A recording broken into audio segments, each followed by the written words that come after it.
On the 12th of September 1919, Hitler gave his first political address. He discovered a natural talent for public speaking that was to turn him into a charismatic leader. As the German army demobilized after the armistice, Hitler faced the stark possibility of returning to a life as it was in Vienna before the war. He was desperate to stay in the army with his surrogate family, and he managed to cling on. There was an atmosphere of revolution all over Germany at this time, and Hitler was charged with spying on the new political parties springing up in Munich to make sure they weren't a political threat. One night, Hitler was ordered to go to this beer hall and infiltrate a meeting of the German Workers' Party, who were also known as the DAP. This was the night he entered politics. This was the night his meteoric rise to power began. Hitler went to the meeting, duly observed the proceedings, which he thought were fairly pathetic. And at the end, he got up and delivered a rant to the meeting, which bowled a lot of people over. In his element, Hitler railed against the Jews, blaming them for Germany's humiliating defeat. He realised his views were exactly the same as the party's, but he could express them better. This was like music to the ears of the DAP members. His first meeting with the DAP is like the reversal of the rejection from the academy. Here he goes into a room with a few extremists in the back room of a pub, and suddenly he's more than admitted, he immediately rises to being the most important personality of this group.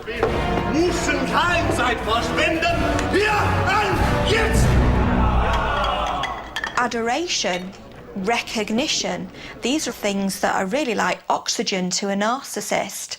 So here we have Hitler, finally, after all of these years, being recognised for the brilliant person that he always suspected that he was. So here is a point at which he is not at the mercy of other people and other forces. And I really think that it would have fuelled his idea that actually, yes, I can control what happens on a wide scale. Just 1 week after spying on the DAP meeting, he joined the party. 6 months later, he resigned from the army, leaving his first surrogate family behind. He became a full-time politician and took his first steps to fulfilling his destiny, becoming leader of Germany. His public speaking was a skill that over the coming years would become the key to his success. He took it from an embryonic form in 1919 to devastating heights by the 1930s. He starts off typically with 30 seconds, maybe as long as 2 minutes of silence to pull the audience in, to heighten their sense of anticipation.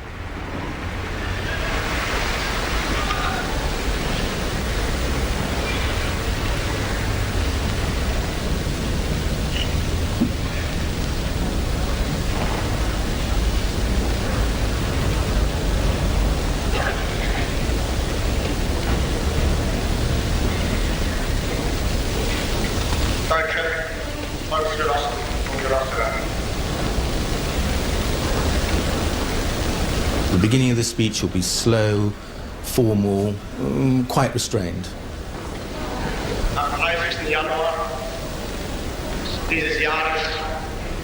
He will then gradually crank up and build up the power through the speech, and the pitch of his voice changes and the whole speed and style raises.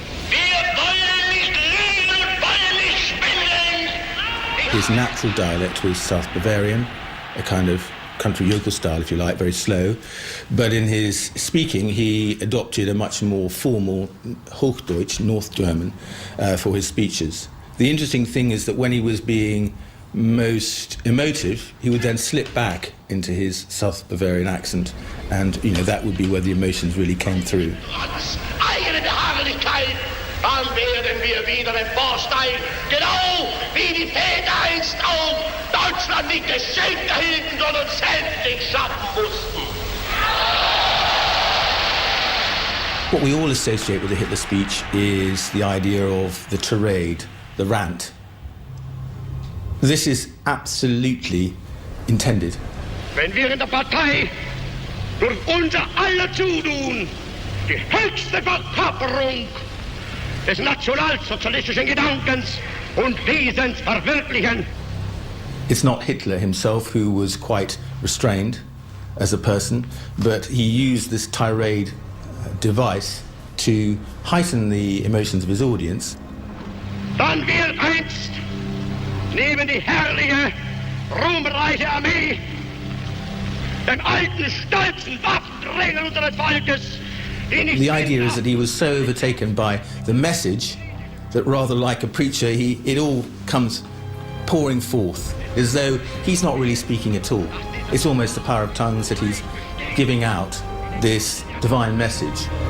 Wir können glücklich sein zu wissen, dass diese Zukunft restlos uns gehört. His style would have been dramatically different to anything else that was going on in the German political life at that time. German political thinking would be all about reason and putting forth a reasoned argument, explaining things. Hitler understood it was nothing to do with logic, nothing to do with reason. It was all about grabbing people's emotions. Wenn die älteren Jahrgänge noch wanken werden könnten, die Jugend ist uns verschrieben und verfallen mit Leidenschaft.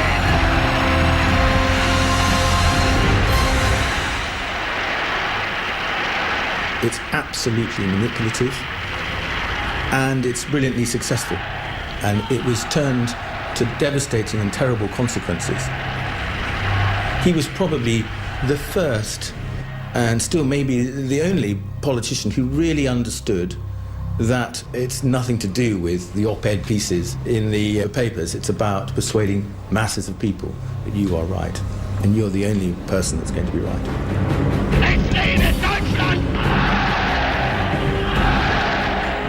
Back when Hitler first became a politician, his natural talent for speaking swiftly propelled him up through the ranks of the DAP. 2 years after joining, he'd climbed to the top of what was now called the National Socialist Workers' Party, otherwise known as the Nazis. But being leader of the party wasn't enough. Driven by his own delusions, he risked everything he'd gained by trying to overthrow the German government.